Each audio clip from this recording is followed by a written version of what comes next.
Abayoboke ba Julienne Kabanda abanyarwanda bose muri rusange bagomba kumenya ibingibi kugira ngo babashe kuba banasobanukirwa muri biri kugenda bivugwa hirya no hino. Benshi rero muri kugenda mwumva yuko Julienne Kabanda ngo ari gukora ubutekamutwe, abandi bakagenda banaserereza bavuga ko ari umukozi wa satani ngo yabatije abantu barapfa. Wabonye ibintu byinshi cyane biri kugenda bitrendinga ku mbuga nkoranyambaga byinshi cyane bigiye bitandukanye. Nawe rero yariturije nta kintu yigize abivugaho, ndetse na RGB nta kintu yigize ibitangazaho ku makosa yagiye akorwa mu bihe bigiye bitandukanye n'uyu mudamu.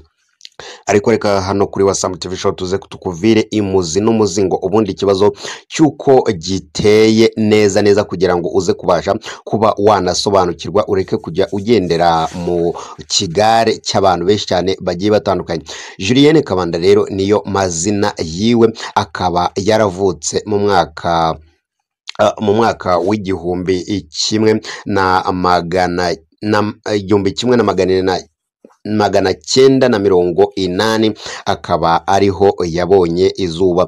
Uyu mubyeyi rero akaba ari umubyeyi w'abana bane, harimo n'abakuze rwose bafite ahazaza heza, kandi rwose ngo umugabo we bakaba babanye neza, kandi umugabo wiwe akaba yari afite urundi rusengero. Reka ngaha tubanze tugusobanurire kugira ngo tujyane tape bare tape, umenye amakuru ndetse umenye amakosa yakozwe na Pastor Julienne. Niba umufana, niba usengerayo, wenda utaza kugira gutya ngo udutere amabuye n'iki byose, ahubwo turi gusesengura ndetse tunavuga ibisanzwe bibaho. Nawe ushobora kuba warinjiye muri urwo rusengero uramutse utazi amateka yarwo cyangwa se inkuru yarwo ukuntu iteye neza. Reka ubundi tukubwire, mbere na mbere uyu Julienne Kabanda yashatse umugabo, ariko ubwo yari afite imyaka 18 gusa, avuga yuko ariho yakiriye agakiza Yesu mu mwami n'umukiza wiwe, akamwakira mu mutima wiwe. Yaje gushaka umugabo rero, mu gushaka umugabo wiwe yagize gutya ashinga itorero ryitwa Jubilee Revival Assembly Church, arishinga mu mwaka w'igihumbi, wishinga ku itariki 16 ku itariki 16 ahagana muri za bibiri na aho ngaho ntago bagaragaje imyaka neza, ariko ku itariki 16 z'ukwezi kwa gatanu 2018 akaba aribwo yafunguye Grace Room Ministries mu birori byabereye muri hoteli ikomeye cyane Umubano hano ku Kacyiru mu mujyi wa Kigali. Ni ukuvuga yuko, reka ngaha tuhatende tugusobanura, ni ukuvuga yuko umugabo wiwe ni pasiteri cyangwa se babandi biyita aba bishop mu itorero ryitwa Jubilee Revival Assembly Church. Ni ukuvuga umugabo wiwe afite church yiwe, afite urusengero ayoboye, ndetse n'umugore we ahangaha kuri izi tariki 2018 yahise yishingira ministries. Ntago ruba ari urusengero, ari nayo mpamvu tuza kugaruka ku mabwiriza ya RGB agenga insengero. Ministries ni umuryango uba ushingiye ku myemerere, ariko nanone atari urusengero. Ariko amakuru akaba yavugaga yuko n'ubundi uyu mudamu yakoraga nk'iby'insengero zikora. Ese insengero zisanzwe zikora ibiki? Ese ministries yemerewe gukora ibiki? Icyo tugusaba gusa no kutarambirwa kudukurikira hano kuri Wasam TV Show kugira ngo ibi byose tuze kugenda tubisobanura ndetse tunabisobanukirwa, uraza kugenda ubyumva. Nuko rero byagenze nyuma muri 2023 haba ibitaramo bikomeye cyane by'iyi church tumaze kuvuga haruguru. Noneho na Pastor Julienne ahita agirwa pasiteri muri iyo church. Nyuma yaho rero yaje gushinga ministries yiwe kugira ngo ajye ayiyobora. Ni ukuvuga ngo asenga ukubiri, ariko akaba ari hahandi n'ubundi ari umupasiteri, ariko no muri iyi ministries akaba ari we uyikuriye. Bakabikora nk'ibyumba by'amasengesho ndetse n'ibiterane bagenda bakora hirya no hino bigamije inyungu z'abantu tutarasobanukirwa. Iyi ministries rero nk'uko musanzwe mubizi yahise ayita Grace Room Ministries. Ibyo ngibyo murabizi neza cyane.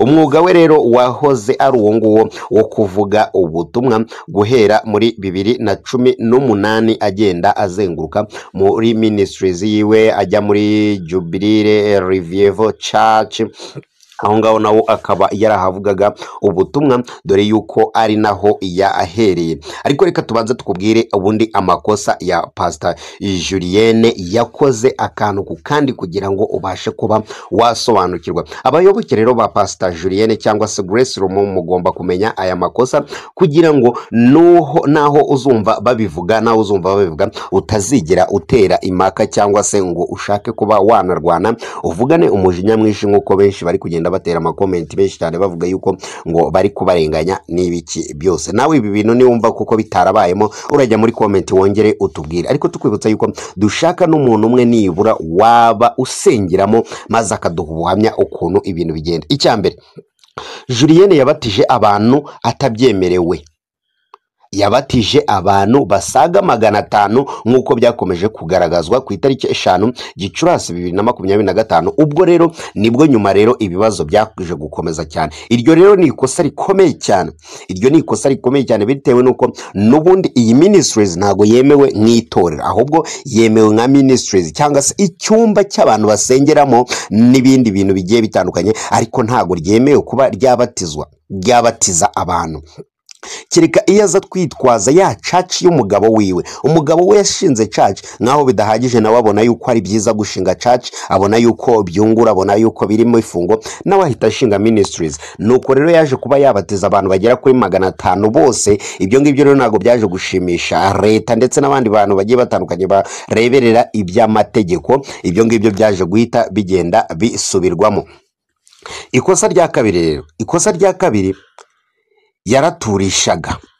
ni ukuvuga guturisha ntago byemewe muri ministries, ahubwo guturisha ni iby'amatorero byonyine. Yaraturishaga atabyemerewe akabikora mu izina rya Grace Room kandi ari ministries iba itabyemerewe. Ahangaha uri kugenda ubisobanukirwa neza. Nawe niba warasengeyemo uko byagenda kose waratuye, hari ukuntu bititwa amaturo by'ako kanya, ahubwo bikavugwa yuko rero ngo ari ibindi bintu bakagenda babisegurira, ariko n'ubundi ugasanga no gutura bisanzwe ugatanga amafaranga. Leta rero isobanura ivuga yuko ibyo ngibyo ayo mafaranga atangwa aba yaturutse mu baturage kandi agomba kugirira akamaro abaturage muri rusange, agomba kubagirira umumaro. Insengero nshya, aya ni amabwiriza mashyashya. Tutaragaruka ku ikosa rya gatatu ari naryo rikomeye cyane uyu Pastor Julienne yakoze. Hari amabwiriza rero RGB yasohoye avuga yuko insengero nshya zigiye kujya zishyura nibura miliyoni 2 zidasubizwa mbere yo kwandikwa kugira ngo zihabwe ubuzima gatozi. Iyi ngiyi uyu ni umutwe w'amakuru yatangajwe ku itariki 10 March cyangwa se ukwezi kwa gatatu 2025, akaba ari amakuru aturutse ku mvaho ye. Urwego rw'igihugu rero rw'imiyoborere RGB rwashyizeho amabwiriza mashya agenga iyandikwa ry'insengero ndetse n'imikorere y'imiryango ishingiye ku myemerere. Twibukiranye ministries ni umuryango ushingiye ku myemerere, aho umuryango mushya ugiye kwandikwa uzajya utanga inyemezabwishyu ya miliyoni 2 ya serivisi adasubizwa yo gusaba ubuzima gatozi yishyurwa mu isanduku ya leta. Aya ngaya ministries ya Grace Room yari yararangije kugira gute kuyishyura.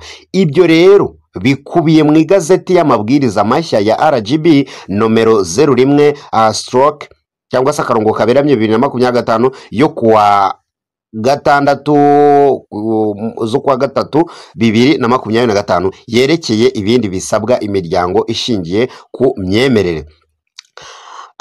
Agena ko rero kandi nyir'umushinga cyangwa se ugushinga uwo muryango azajya atanga urutonde rw'abantu nibure 1000 batuye muri ako karere ugiye gukoreramo, basinye hariho na nimero z'indangamuntu zabo ndetse n'iza telefoni bigaragaza ko bawushyigikiye ndetse bawishimiye. Muri Mutarama rero uyu mwaka RGB nyuma y'igenzura yakoze yasohoye urutonde rw'imiryango 5 ishingiye ku myemerere yahagaritswe burundu kubera gukora mu buryo bunyuranyije n'amategeko. Ntabwo uru rutonde rwari ruriho Grace Room kwa Grace Room ibi byose tumaze gusoma hejuru yari ibyujuje, ntacyo yashinjwaga. Ahubwo reka dusome uraza kumva ikosa rya nyaryo iyi Grace Room yakoze bigatuma RGB nayo iba iyigarukaho. Ubundi yari yarayihoreye, yari yarafunze indi, ariko Grace Room idafunze iza kuyigarukaho nyuma.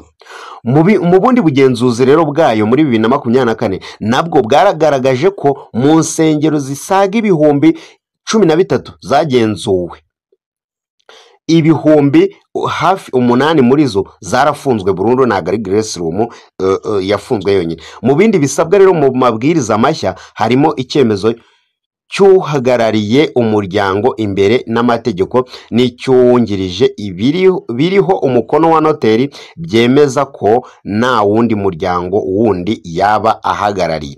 Nyamara iri ngiri naryo ni ikosa basanze muri Pastor Julienne. Reka tugusobanurire. Wibuke yuko umugabo wiwe afite church cyangwa se afite urusengero ayoboye, ariko naho akaba ariho Pastor Julienne yakuye title, akaba afiteyo ubuyobozi. Ni ukuvuga ngo umugabo we ni pastor, niba yita pastor, niba ari bishop, noneho Pastor Julienne akaba mama pasteur, ni umuyobozi muri church zimera nk'aho ari ebyiri cyangwa mu miryango ibiri itandukanye. Iryo ni irindi kosa. Asabwa kandi icyemezo cy'impamyabumenyi cyangwa impamyabushobozi mu by'iyobokamana gitangwa n'urwego rufite ububasha cy'uhagarariye umuryango imbere y'amategeko n'icyuwungirije bize mu mashuri makuru cyangwa kaminuza byo mu mahanga. Agomba kuba afite icyemezo cy'amasomo y'iyobokamana ashimangira impamyabumenyi y'uhagarariye umuryango imbere y'amategeko n'icyuwungirije bafite impamyabumenyi zitari izo mu bijyanye n'iyobokamana bize nibura amasaha 1200 mu masomo y'iyobokamana mu ishuri ryemewe n'urwego rubifitiye iki ububasha. Ibyo RGB isaba kugira ngo umuryango uhabwe ibaruwa y'imikorere. Reka none wakatugaruka. Wibuke yuko Pastor Julienne ni umupasiteri wabaye pasiteri bitewe nuko ari mama pasiteri, cyangwa se bitewe nuko umugabo wiwe ari mama pasiteri. Julienne nta mpamyabushobozi cyangwa impamyabumenyi y'icyiciro cya kaminuza afite. Ahangaha basaba icyiciro cya kabiri cya kaminuza cyangwa iyo twita A0 cyangwa se lisanse. Ahangaha ntayafite ye bya teolojiya bimwemerera guhagararira umwe mu miryango ishingiye ku myemerere hano mu Rwanda.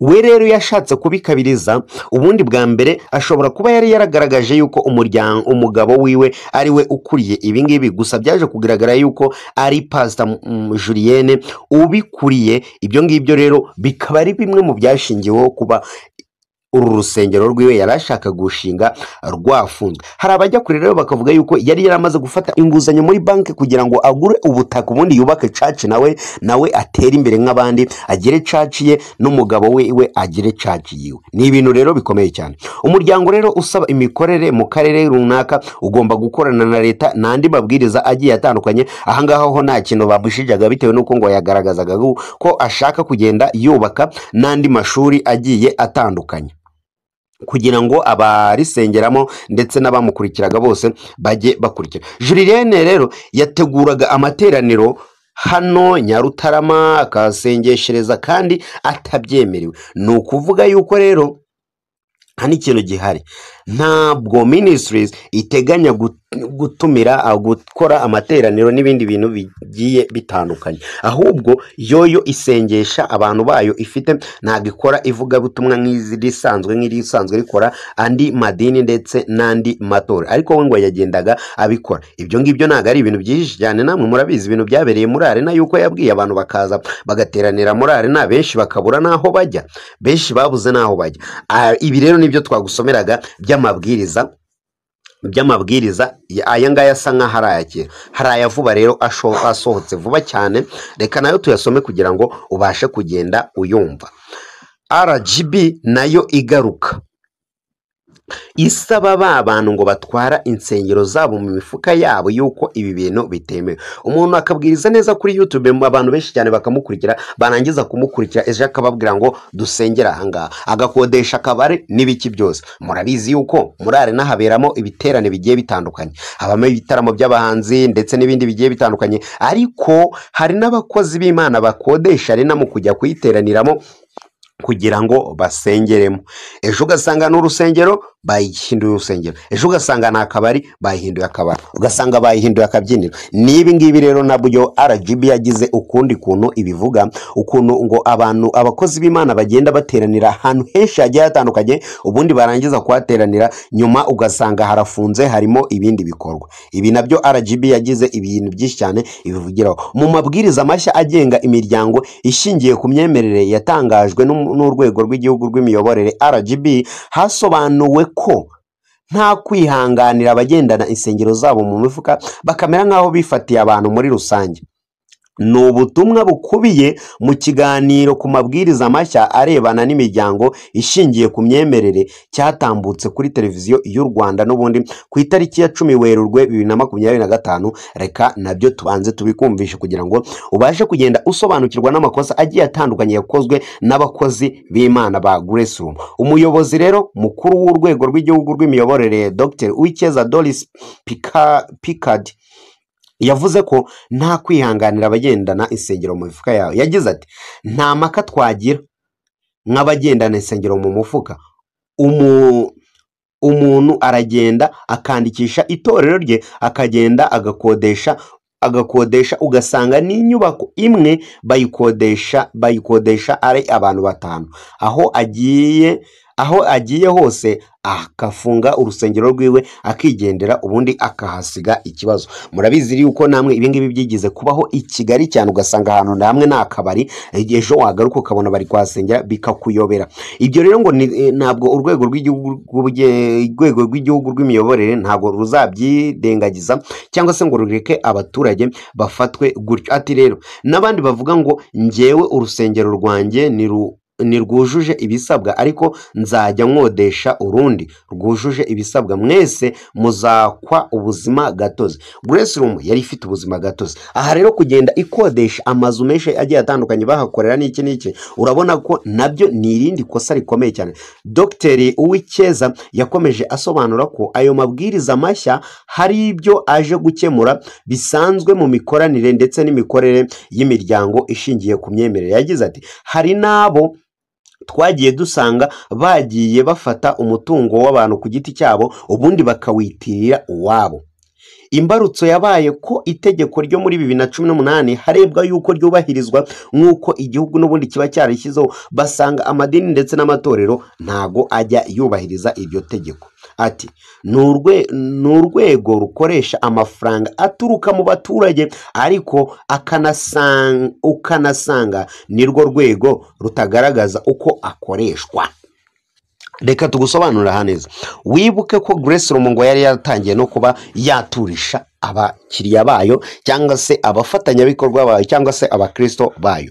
Nyamara ibintu byo guturisha abakristo ngo ntago byemewe kireka iyo nabyo ubifitiye iki ububasha, kubera ko ano mafaranga ajya mu ntoki y'abantu bakeya cyane, ugasanga bayakoresheje mu bintu byabo ngo nibagaragaze uburyo ki aya mafaranga akoreshwa, nyamara ari amafaranga y'abaturage. Hari izindi nzego rero zifata amafaranga y'abaturage ariko ntihamenyekane uko aya mafaranga akoreshwa. Ahangaha ni ugushimangira kurushaho kugaragaza uko akoreshwa mu mucyo, akamaro bagirira abaturage, kuko ni amafaranga yabo, bafite amafaranga rusange ariko bafite n'ibitekerezo rusange. Ahangaha umuyobozi wa RGB yavugaga yuko aya mafaranga aba yavuye mu baturage baturisha ari amatorero ndetse n'amadini, yagakwiye gushyirwa ahantu cyangwa se akagaragazwa imikorere yabyo ku buryo abaturage bizabagirira iki umumaro. Umuyobozi mukuru rero wa RGB yanenze abasaba abasa nk'aho bafashe abaturage babo ubugwate. Ibingibi byakomeje kugenda bigarukwaho n'abantu benshi cyane, n'umukuru w'igihugu yigize kugenda abigarukaho, aho amatorero amwe n'amwe asaba abaturage cyangwa se asaba abayoboke babo kwirirwa mu rusengero ijoro n'amanywa bakanararamo, abandi bakamarayo icyumweru, nyamara icyo cyumweru cyose bakakimarayo nta kintu na kimwe bakoze. N'utwo bari bafite umuntu runaka akaza akababwira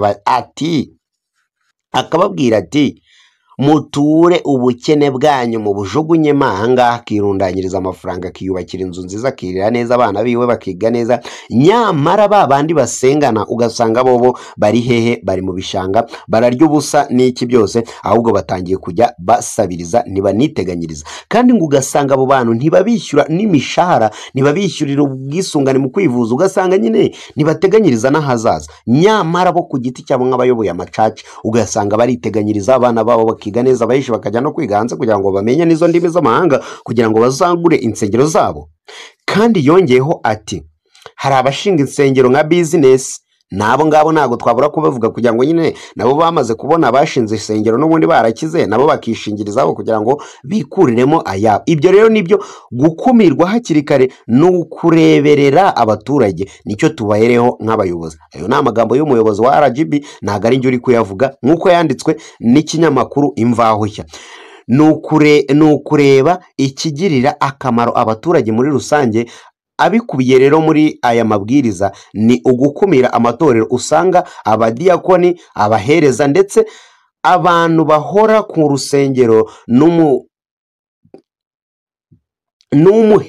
n'umuhembe kuko arimo gukorera Imana, bakitwaza ko bari gukorera Imana n'umuhembe. Usanga bakoresha uburetwa abaturage, aho usanga bamusaba gusenga amasaha yose, abandi bakirirwayo kuva ku wa mbere kugeza ku wundi wa mbere. Dr. Wikeza rero yagaragaje ko ayo mabwiriza mashya ataje kubangamira abantu mu myemerere yabo, ahubwo agamije kunoza imikoranire n'amadini ndetse n'amatorero, agakorera mu mucyo kandi akagira uruhare mu bikorwa bifitiye abanyarwanda muri rusange akamaro. Ndetse uri kugenda ubibona mu bantu benshi cyane, benshi bari kugenda bavuga ngo uzi ko twari twarashutswe, bari kugenda bigarura, ukabona yuko benshi bari kugenda bisubiraho. Muri Nyakanga 2024 rero mu nsengero zigera ku bihumbi 14, muri zo izigera ku bihumbi 9 zarafunzwe kuko zitari zujuje ibisabwa. Nuko rero abantu bari kugenda bagaruka mu makomenti y'abantu benshi cyane bavuga yuko ibingibi rwose ari n'ubujura, usibye n'ibyo ngibyo ari ubujura buri kugenda bugarukaho n'aba ngaba twagendaga tukugezaho ba Pastor Julien ndetse n'abandi bantu benshi cyane muri rusange bakomeza kugenda bigarurira imitima y'abantu benshi cyane muri rusange. Uyu Grace Room cyangwa se Julienne Kabanda ni uri gukomeza kugenda agarukaho bitewe nuko Grace Room Ministries yiwe yamaze kuba yafunga bitewe n'amakosa ari main atatu twagiye tugusomera, yuko ari kugenda yiyita umukozi w'Imana ko ahagarariye iyi ministries nyamara atabifitiye ububasha. No kuvuga ngo ntamenya ubushobozi abifitiye yo ku rwego rwa theology, agomba kujya kwiga akabikemura n'ibindi byose. Kandi Julienne yaraturishaga, kandi ibingibi bitemerewe ministries, ibingibi byemeye mu nsengero gusa. Julienne yabatije abantu kandi ibingibi nabyo atabyemerewe, kandi n'umuyobozi mu nsengero ebyiri zigiye zitandukanye, nabyo ni ibintu bitemewe. Rero wowe usengeramo utaza kugira gutya ngo dutere nibuye cyangwa se utange comment natukana, ahubwo emera ukuri, wumva ukuri, ndetse niko bigomba kuba byagenda. Kabanda Julienne rero wavutse muri 1980, ni umuvugabutumwa akaba n'umuyobozi wa Grace Room Ministries. Ni umwe rero mu bavugabutumwa bakunzwe cyane hano mu gihugu cy'u Rwanda, cyane cyane yagera ku rubyiruko rero agakubita atareba inyuma. Kandi Julienne ni umwe mu bavugabutumwa rero wa church yitwa Jubilee Revival Assembly Church. Mwebwe nubwo mwahomba, nubwo mwareka kujya gusenga, nundi umuvugabutumwa wahandi hantu, kandi nabyo agomba kuba byishyurirwa kandi bikaba bigenda neza. Ahangaha rero ni kuri Sam TV Show twakomezaga kugenda tugarukaho tukugezaho ibintu byinshi cyane bigiye bitandukanye kuri Pastor Julienne, tugusobanurira akantu ku kandi. Ahangaha twasobanuye twirinze kubeshya, twirinda kuzanamo amarangamutima cyane cyangwa se ibindi bintu